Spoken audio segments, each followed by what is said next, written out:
We come with nothing. We go with nothing. What does it mean?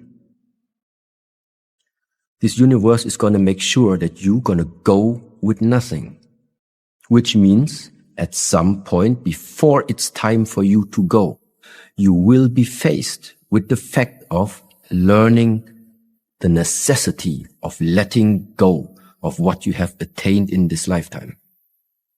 And if you have not understood that this is going to come, it's a very, very hard awakening. It's a very painful awakening.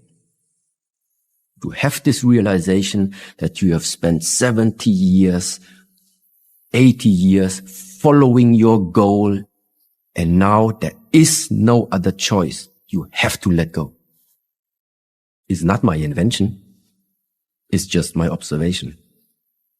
If you have the possibility of attaining everything that you were speaking about, you are absolutely happy to do so. You can own everything. It's never about promoting to have this is not good. No, but to have attachment, at least in this type of tradition, will have consequence. So it's not about what is it that you possess. It's about what of these possessions are possessing you. That's it. I do think that this universe is going to let you realize your lesson in the way how you need it. Yeah, you're going to have your mansion, you're going to have your beautiful wife, you're going to have it all. There is something that's going to put you back on track, telling you you need to readjust. No, kids, I make it super simple when it comes to the 5 hindrances. Literally, it's like this. Whatever appears in our life, if I have my goal set right now, what you are not supposed to do is to witness something. And now if you have like the number 1, sensual desire, sensory desire, what we tend to do is we like start to pull things towards us. Okay, that's number 1.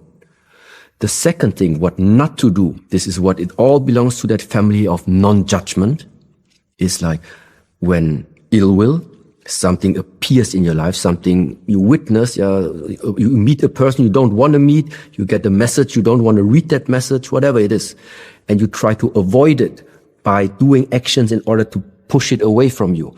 So what it ultimately means is don't do any of them, because whatever you try to hold on to, the nature of thing is that this is happening. Swinging away. It's going to move away from you. And whatever you try to avoid and push away from you is just a question of time until it's going to move pretty close towards you.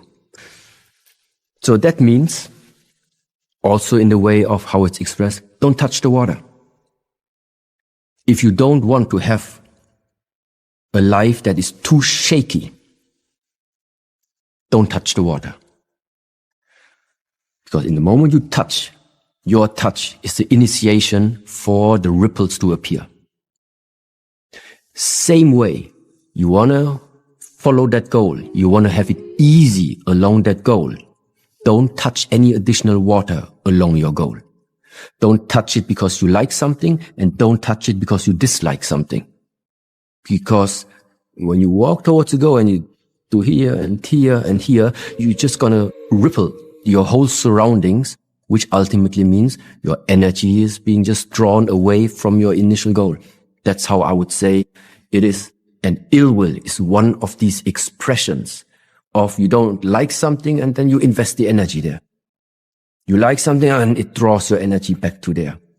And ill will is similar in this category, belonging to this idea of don't push, don't pull.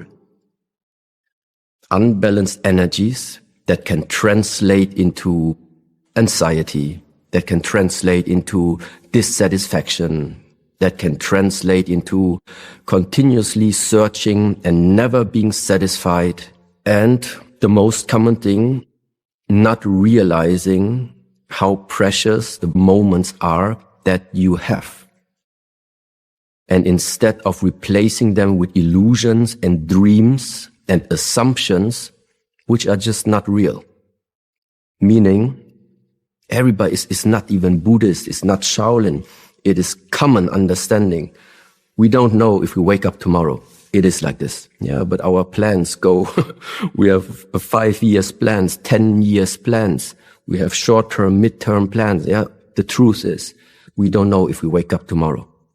Of course, I don't want to make it sound negative. So just live in the present moment without planning. This is not what I'm saying. But this is the challenge nowadays. How do you balance out vision with reality? The only thing real right now is this. That's real for us. I can feel it. You can hear it. You can sense it. This is real. And now just imagine you would be, let's say, the director of your own movie. Jump out of the body and watch yourself right now. You are sitting like with Shi Heng Yi. We sit on the same table and you are writing your story. How do you want to write the story? After this podcast, you want to feel uncomfortable, feel unsafe, feel unloved, unsatisfied with the whole life, cry or anything like this? Or how do you imagine what is a really nice way of living for you the next 50 years? And based on that, purpose can be different. You say, I do like the travel. I do like to invest this lifetime in this body to have the feeling at least that I can contribute something to all the fellow brothers and sisters that are around there. It makes me I wake up, I like to do it. It gives me purpose. So it is something very, very personal. I do not believe that every human being has the same purpose. But now there's another type of purpose, which is more or less personally for me. Why do I think that in the first place we have been put with all these possibilities? And positively said, I do think it is a blessing being able to just experience. It's a blessing that we have been granted the possibility of simply experiencing what this existence is capable of creating, including everything. Including the joy, including the happiness, including the tears, including the heartbreaks, all of this, without the separation, whether you prefer one area or not. Sometimes the one goes with the other. But the purpose, in a way, is just be and experience. The only thing that happens, and which is a big part nowadays, is if you take your current existence too serious. If you completely base your identity, your being on what you think you are. It's just a picture right now. Just sometimes make it very simple. Jump out of yourself and be the director. Be the director of this avatar. And then it just opens another perspective. Because in that moment, you just realize it's like a movie. Not everything is always positive. But in the moment where there are times of struggle, still not being caught inside your own creation, identity, illusion of the self, different expressions for that. It's a very helpful way of thinking. Let's put it like this. I very much appreciate so many different teachings that are meanwhile existing here, freely available, for example, through the social media, including breath work, including yoga practices, all of them. If you have a proper teacher, I'm very sure that this is exactly what is starting to raise your awareness for something that in this field, when you're spending some time, we refer to as energy.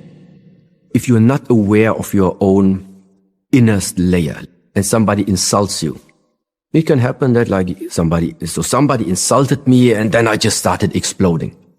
Yeah, but the fact is, before something explodes, before I explode, first of all, something must be lit. The small little flame already must have been lit.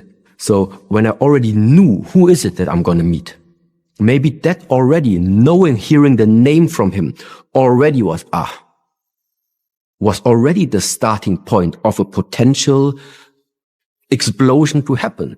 Yeah. So then, this was where when this little flame already started being there. And then you literally can feel things like this. You can feel when something has been injected into you, when something starts to arise.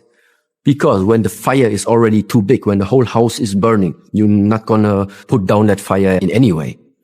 You can only put down all of these fires before things come too big. Meaning, we must find a way to be directly grabbing the root, grabbing the core, or grabbing the source of the explosion. And the only way that I know is you need to become more sensitive for everything that goes on in your body, in your surrounding, in everything. This is where, for me, awareness does play a role. And especially when it comes to becoming aware of your emotional states, this is absolutely inner work.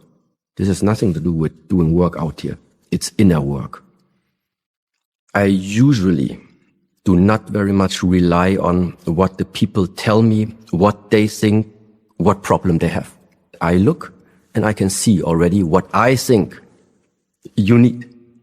And foremost, one of these, and it's very simple, non-religious, nothing about believing. It simply is the fact you don't use your body as it is intended to be.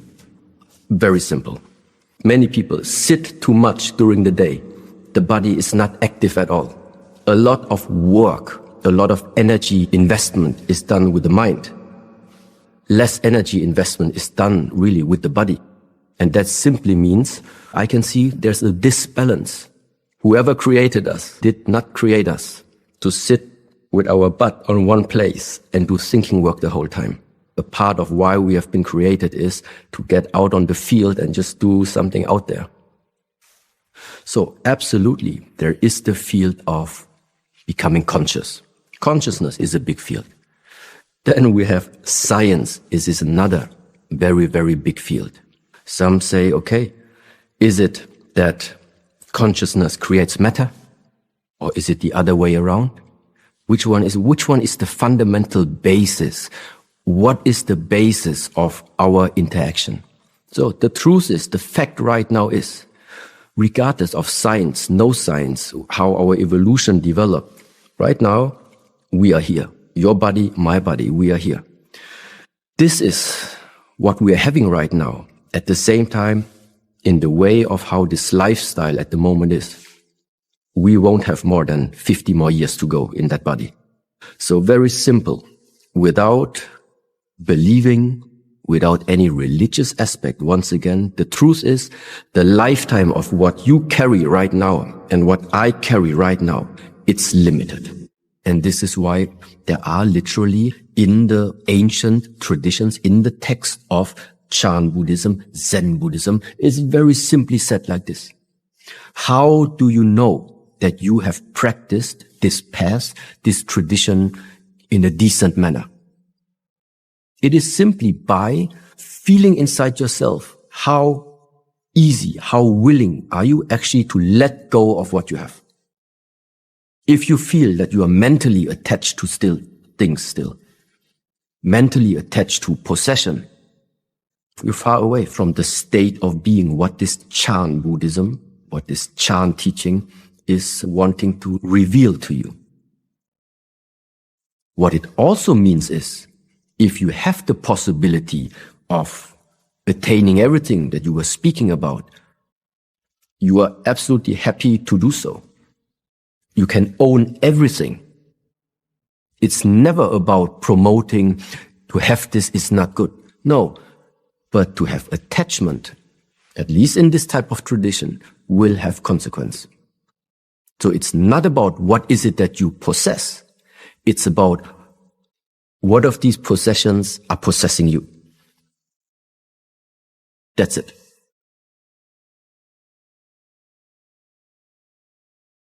What to do with the suffering? Well, you need to face it. You need to look it in the eye. Whatever is so fearful to you, whatever seems so impossible for you to do, whatever is like really challenging you, that is the one made as a challenge for you in this lifetime to face it. Some people have the ability to face it. Some people do not have the ability to face it. Why? Two very important things are missing.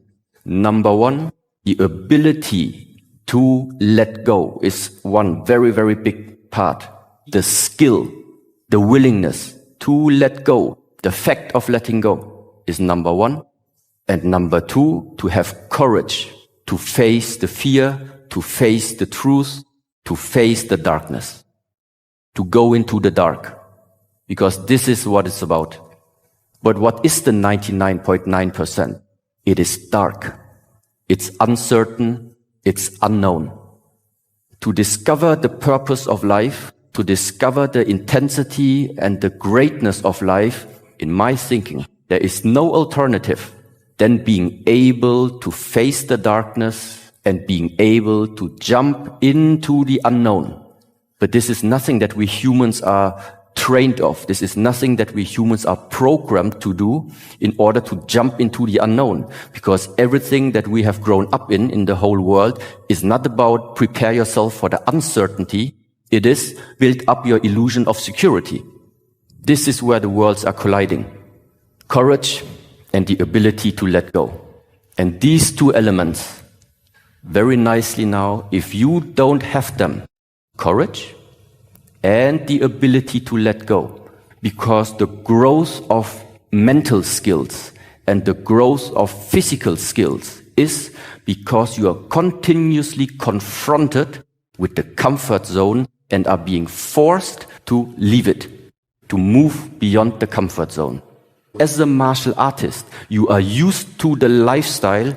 Something hurts, but it's okay. Let's go through it. Pain is not going to stop us. It's just an indication this is where, at this moment in time, our limit is. And because we understand this on the physical level, it starts to transcend and translate into the mental way of thinking. If the suffering is there, I'm not going to run away from it. I'm not going to ignore it. I'm going to find a way to overcome the suffering. And this is the very, very important distinction, what I think this life is about. To overcome the suffering. Not to ignore the suffering, not to run away from the suffering, not to create your dream world in order to not face the suffering. No, the suffering is there, the enemy is there, face it. If you're not strong enough to face it at this moment, invest your lifetime to make yourself strong enough to one day be able to face it. In my world, if you don't face it, it will always be part of your existence. I can only share with you what I feel for myself, which means maybe the Shaolin way isn't for everyone. That is the other truth. But I'm also not here in order to propagate anything. I was just asked, I don't know why, to simply share my thoughts. These are my thoughts. And when we start sharing anything related to our monastery, to the Shaolin Temple Europe, this is what I share there. Make yourself strong. Prepare yourself in this lifetime for the end. Prepare for the end in the now. That's what it is. We are preparing for the end in the now. The end of what?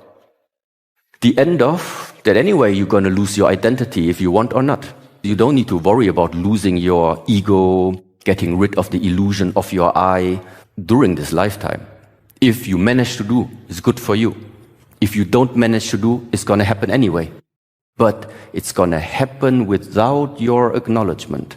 Very rapidly, from one day to another, it's going to happen. And this is again the truth of the human being. What is the most difficult thing for us humans to face if the status quo is changing too quickly? If we humans can prepare, everything's easy to take. If you have time to prepare for something, it's always more easy. If something comes too abrupt, too quick, it's difficult to take it. And this is why it makes sense. Prepare for the end. And I'm sorry that all of this sounds so depressive, maybe. It's not. It only sounds depressive. But the great part is, something ends, something new begins. I think it's very, very obvious when you are suffering. You cannot sleep, you cannot focus, you don't have a smile on your face doesn't look healthy, your energy that you are expressing feels constricted. There is no openness, there is no lightness, there is some heaviness.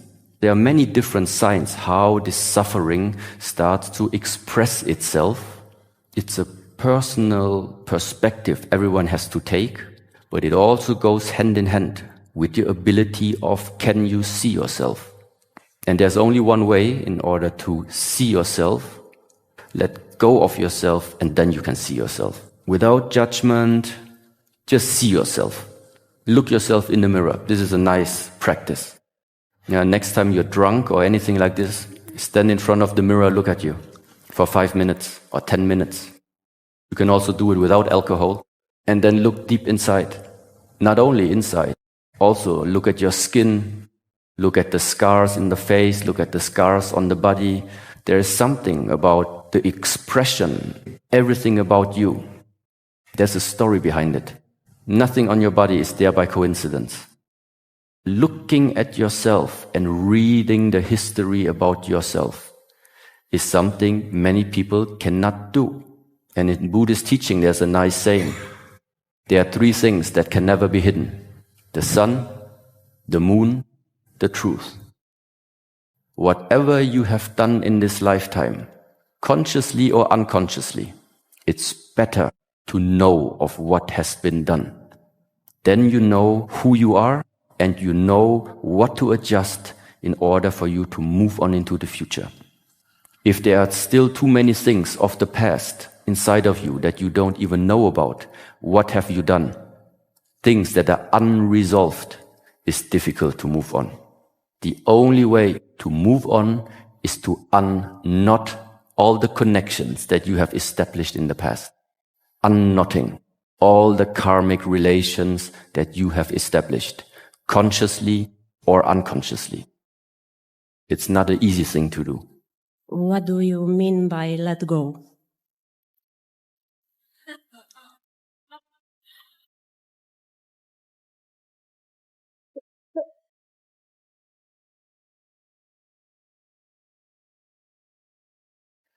This is letting go of something material or something physical, but very often it is thoughts that also make us suffer. It is something that you have here inside. Right now, everybody who is sitting here in the room, you are not starving, hopefully. You don't have any physical threatening pain, so there's no reason right now for you to be in this room and suffer. But it's absolutely possible that you are sitting there and inside your mind you're still thinking about, let's say, the fight that you had yesterday with your partner. The conflicts, the arguments that yesterday you had, and then he said that, and I said that, and then whatever. Well, that means then it's possible that you're suffering, but you're suffering because of thinking. You're suffering because of something immaterial, of something that doesn't even you cannot grasp it. And then I tell you, just let go. Just forget about what happened yesterday. Come back to the presence. The presence is right now here in the room. If you are able to do this, suffering gone. But it's not easy to do it, which is why it needs to be practiced. To let go of the thoughts. In all these 41 years, I was in contact with many different traditions, philosophies, teachings, and I think many of them have their place. But the only thing until today that remains true for me, which is if I have to tell you something, the last thing about the teaching is not coming from me, but I get into an understanding. Why is there the saying, with our thoughts we create the world? This is the ultimate. That is the ultimate truth. With your thoughts you are creating the world. There is something about the mind, beyond all physical activities, beyond all the attractiveness, whatever it is. The objective in this lifetime is get an understanding. What is this thinking mind, awareness, consciousness. What is it? I think this is the key. Looking into the past, everything that has been a challenge, well, it has been a challenge, but is not the hardest. The point is, the challenges are not getting easier.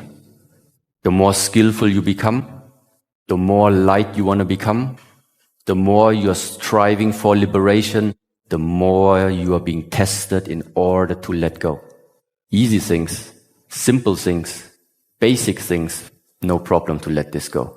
Ultimately, the hardest that maybe a human being can think of, in a way, is to let go of whatever you have created. What's a good way to differentiate thoughts? So the first thing, I guess, is try to learn, instead of thinking, to switch to feeling life. Feeling life simply means, instead of thinking, running, letting the machine run, you go for do something, so your skill arises to feel life. That can be any kind of art. So we use Shaolin. Shaolin means Tai Chi, Qigong, meditation. There are so many different ways. It doesn't matter which way or which method you use. The important thing is you do something that is not causing you to analyze, to interpret, to think, to make you simply more simple. When you start to become simple, everything becomes simple. Your thoughts, your emotions, everything, that the way how you look at yourself is not you are looking at yourself. It is looking at yourself happens. Observation is not something that you do. Observation happens. So my recommendation is start practicing. Thank you for your presence here. Thank you for your questions.